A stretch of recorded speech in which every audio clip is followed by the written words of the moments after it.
Antes de nada, coronel, muchas gracias por estar de nuevo con nosotros. Bienvenido a nuestra casa.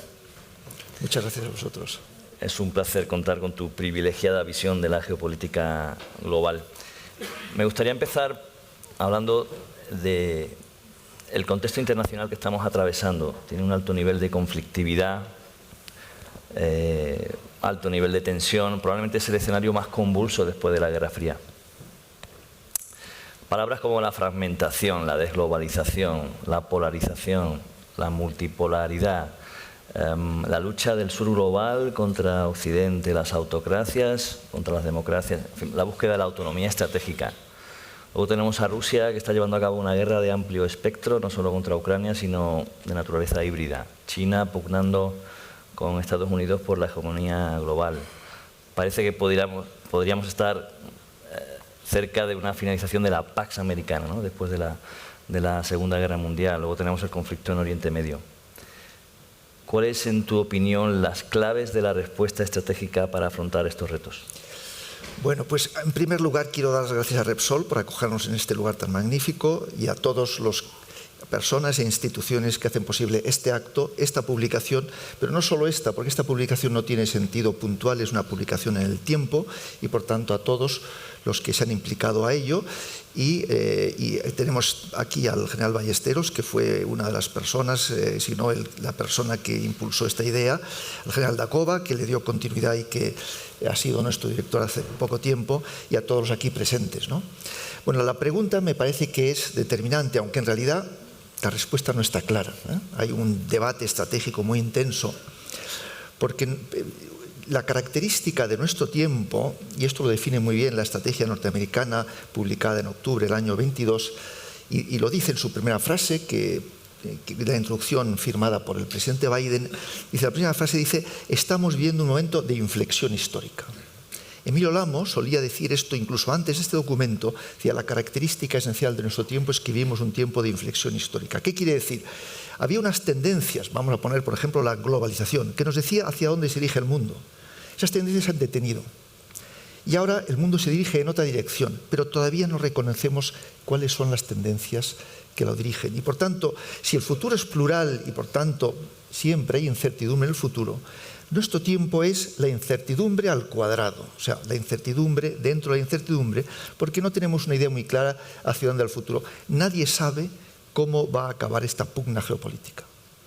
Y además esta pugna geopolítica se caracteriza porque es una lucha por la definición del sistema internacional. Quiere decir que en función de lo que ocurra, tendremos un orden internacional u otro. Y esto da lugar a la segunda frase de la estrategia norteamericana, es vivimos un momento decisivo, ¿no? Se habla mucho de la década decisiva, otros hablan de la década peligrosa. Ambas palabras son muy oportunas. Bueno, ¿y por qué esta incertidumbre que nos hace vivir un tiempo que podríamos definir como heraclitiano, ¿no? ¿Qué está ocurriendo en el mundo? Pues el mundo está cambiando. Eso es lo que sabemos. Ese es el principio del sistema internacional, ¿no? Y cuando uno vive en un mundo de cambio y heraclitiano, la prioridad tiene que ser capaz de adaptarse a esa transformación, porque resistir al cambio no tiene sentido, ¿no? Bueno, pues en este contexto, lo decisivo es qué se espera del futuro. Es la respuesta a la pregunta, bueno, ¿a quién favorece el cambio del tiempo? ¿A favor de quién está el tiempo? Y esto, para nosotros, los países occidentales, es una preocupación seria, porque tradicionalmente Estados Unidos, que es el garante de nuestra seguridad, tenía dos ventajas muy grandes, que tenía siempre una apabullante superioridad material y que el tiempo jugaba a su favor. De modo que Estados Unidos creaba coaliciones, tanto en tiempo de paz como en tiempo de guerra, coaliciones que lideraba y se enfrentaba a otras coaliciones donde la potencia dominante de esa coalición a la que se oponía nunca había alcanzado ni siquiera el 40% del PIB de los Estados Unidos. Esto lo ha cambiado China. ¿Cuál es la ventaja o la relación de poder entre China y Estados Unidos? Es muy difícil de decir, depende cómo lo midamos. En un PIB clásico hablaríamos de un 70%, pero un PIB por paridad de poder adquisitivo, China ya ha adelantado a Estados Unidos. Por tanto, todavía en tecnología, todavía en poder militar, la ventaja es muy clara, ¿no? Pero la pregunta es, ¿a quién favorece el tiempo? Es determinante para poder dar la respuesta. Pues bien, en noviembre, por ejemplo, del año pasado, Foreign Affairs preguntó a sus especialistas en la materia: ¿ustedes creen que China será capaz de superar a Estados Unidos en PIB clásico, en dólares? La respuesta es: la mitad dijo que sí, la mitad dijo que no. Quiere decir que si no somos capaces de tener una idea clara de qué va a pasar en el futuro, nos resulta muy difícil tener una estrategia que victoriosa. Y por tanto, todas las partes, pensemos en China, en Rusia o en Estados Unidos, que hacen estrategias en el tiempo, en todas hay serias dudas sobre cómo va a avanzar el tiempo. Y por tanto, vivimos momentos estratégicos, cada uno tiene su estrategia, pero ninguna de las potencias tiene una estrategia clara, que sepa cómo va a acabar esta gran partida. Vivimos, por tanto, tiempos de incertidumbre, pero también ciertos tiempos en los que nosotros occidentales ya no tenemos esa seguridad que teníamos en el pasado, ¿no? Nos sentíamos respaldados por una potencia que era segura, que se sentía segura y que transmitía seguridad. Ahora esa circunstancia ya no contamos con ella. Muchas gracias, coronel. Bueno, y hablando del sur global, decías, y aquí el sur global juega un papel muy importante, tanto en el ámbito energético como en el ámbito de seguridad. Porque la estrategia norteamericana, también definida en su estrategia de seguridad de octubre citada, decía: nunca se ha necesitado tanto el liderazgo norteamericano y vamos a liderar el mundo frente a estas potencias revisionistas. Bueno, pues el sur global no se ha alineado con Estados Unidos. Ha decidido permanecer neutral. ¿Y por qué esto es así? Porque el sur global, que hay quien dice que es plural y que no es global, y ciertamente es plural, tiene una cosa en común con las potencias revisionistas, que es que cuestiona el statu quo. Y esto es una ventaja muy importante para las potencias revisionistas, que además en su estrategia de relato está consiguiendo un relato que compran las potencias del sur global. En este contexto de un mundo que fue colonialista, en una interpretación marxista de la historia, donde hay buenos y malos, buenos los explotadores, malos los explotados, y lógicamente a nosotros occidentales nos ha tocado en ese relato el papel de explotadores. Muchas gracias, coronel. Pasemos a hablar, si le parece, de la relación simbiótica entre la geoestrategia, la energía. Y no me quiero ir muy atrás en el tiempo, ¿no? Pero en los últimos 30 años hemos tenido un montón de ejemplos, ¿no? Desde la guerra del Golfo del 91 hasta el auge militar de Rusia desde el año 2000, a partir de la explotación de sus recursos de petróleo y gas, y también acompañado por un escenario alcista, ¿no? De los precios de la energía. La revolución del fracking en Estados Unidos, que le ha permitido convertirse en el principal productor de petróleo y gas a nivel mundial y uno de los principales exportadores, hasta la reciente guerra de Ucrania, que disparó los precios, al menos en una primera etapa, a nivel global. En tu opinión, coronel, ¿cuál es la relación actual entre la geoestrategia y la energía, o la geopolítica global, la geopolítica de la energía? Bueno, pues se ha dicho aquí muchas veces, hoy y las veces anteriores, el vínculo entre geopolítica global y energía es muy estrecho. La energía mueve el mundo, es lo que permite que sigamos respirando, pero es que en este momento se da la coincidencia, que no ha sido siempre así, de que las potencias que rivalizan en la geoestrategia global y las potencias, las hiperpotencias energéticas, coinciden. Y la región donde se decide de alguna, o se ha decidido durante mucho tiempo un poco esa rivalidad, ha vuelto a ser Oriente Medio, que es una región esencialmente energética. Y por tanto la energía, la geopolítica de la energía ha vuelto con mucha fuerza al juego geopolítico global, ¿no? Sabemos que Estados Unidos se ha convertido en el primer productor de hidrocarburos del mundo. No era así hace 30 años, pero ahora es el primer productor. Sabemos que China es el primer productor de todo aquello que necesitamos para la transformación del sector energético, sea baterías, coches eléctricos, paneles, también todos los minerales que respaldan este proceso. Y además esto China no lo ha hecho por razones económicas o por razones de su propia necesidad, lo ha hecho porque eso le da un dominio sobre la geopolítica global. Si ahora se quiere poner límites económicos o unas sanciones muy potentes a China, a ver quién le pone a China sanciones en ese sector que el mundo necesita, o en esos minerales que respaldan esta transformación. Y por tanto, es una especie de seguro de vida geopolítico que China se ha creado precisamente en el ámbito de la energía del futuro. Yo hablaba antes de la importancia que tiene el futuro en la geoestrategia y que digamos de Rusia. Rusia es un país, decían los norteamericanos, es la potencia imprescindible. Rusia es la potencia imprescindible en recursos naturales, pero es que además es el primer productor el primer exportador, perdón, de productos energéticos. Quiere decir que tiene una posición de privilegio para poder emplear, y siempre ha empleado, la geopolítica de la energía con fines de intereses estratégicos, ¿no? Y qué decir en este momento de esta guerra. Esta guerra no se puede entender sin la dimensión energética. Muchos se preguntaron, ¿pero cómo es posible que después de tanto tiempo la economía rusa crezca más que la europea? Ha crecido al 3,6% según datos del Fondo Monetario Internacional en el año 23 y se dicen que va a seguir creciendo a más del 3% este año.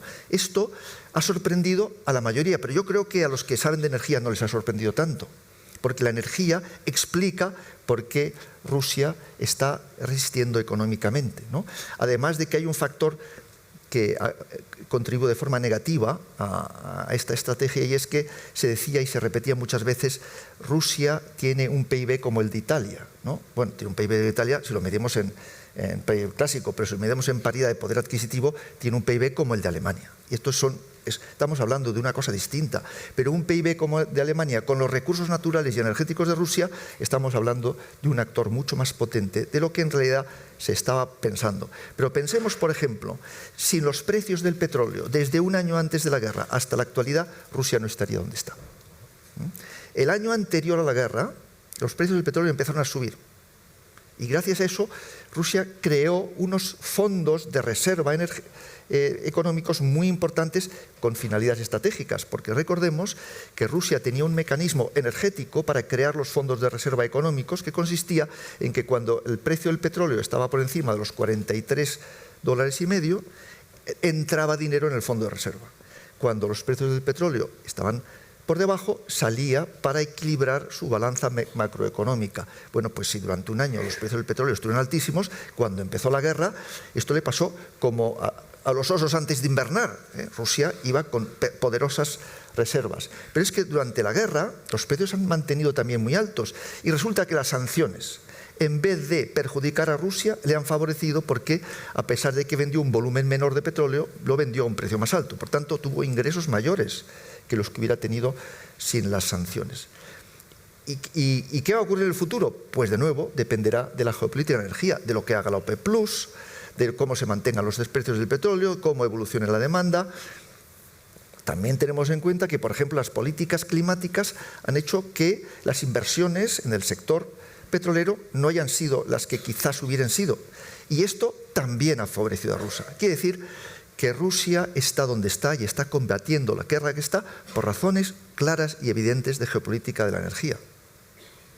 Pero al mismo tiempo, ¿por qué Europa ha sido capaz de sobrevivir a pesar de cortar la importación de gas por gasoducto? Porque Estados Unidos estaba produciendo en cantidades muy importantes el gas natural licuado, ¿no? ¿Y por qué Rusia es capaz de seguir vendiendo gas natural licuado a los europeos, en particular a España? Pues porque el mundo no puede vivir sin los recursos naturales energéticos de Rusia. Y vemos, por tanto, que ese vínculo es muy estrecho, ¿eh? Y de nuevo vemos un conflicto en Oriente Medio, y de nuevo vemos las consecuencias que está teniendo en la geopolítica de la energía y en los precios de los transportes y, en fin, en todas estas cuestiones. Fenomenal, coronel. ¿Qué te parece si aterrizamos desde el escenario global a un escenario más local, a nivel de España? ¿Cuál es el rol que debería jugar España en, digamos, en una visión más a medio plazo de su rol geoestratégico? ¿Cuáles deberían ser sus prioridades? ¿Y qué papel juega la gestión de la relación con el vecindario del sur en su posición? España es una potencia media, pero es una potencia media regionalizada. No somos una potencia media con el mismo peso en todas partes del mundo, pero hay dos regiones del mundo donde tenemos un peso real en la geopolítica global. Uno es Iberoamérica por razones históricas, y otra es el sur por razones de vecindad, y el Mediterráneo occidental por razones de vecindad y de cercanía. En estas dos regiones estamos llamados a jugar un papel muy importante, y en ambas regiones, como ya se ha citado anteriormente, la dimensión energética es muy importante. En Iberoamérica, ¿quién tiene más experiencia en relación con Iberoamérica que las empresas energéticas, ¿no? Con una experiencia muy larga y además con un éxito importante, aunque también con sus altibajos, diríamos, ¿no? Bueno, pues en el caso del sur, el sur es esencialmente una preocupación. Mientras los europeos europeos en general miran hacia el este y ya no miran hacia otro lado, nosotros, por razones geográficas, estamos obligados a mirar al sur. ¿Y qué vemos cuando miramos al sur? Vemos a Rusia. Rusia ha llegado para quedarse. Y esto es una pesadilla. Porque Rusia está ahí. Dice la gente, Rusia está donde está en Europa y va a seguir estando allí. Sí, pero es que ha llegado a África y también ha llegado allí. China tiene una influencia enorme en ese sur. Y ya también ha llegado no solo para quedarse, sino para expandirse. Y hay otra circunstancia que nos preocupa mucho, y es que hasta la guerra de Gaza, el lugar donde el radicalismo yihadista más crecía del mundo, y el único donde realmente estaba creciendo, era en el Sahel. Bueno, pues, ¿qué va a hacer esta guerra de Gaza en términos de expansión del yihadismo? Porque lo que sabemos es que el odio y el rencor está creciendo de una forma desproporcionada.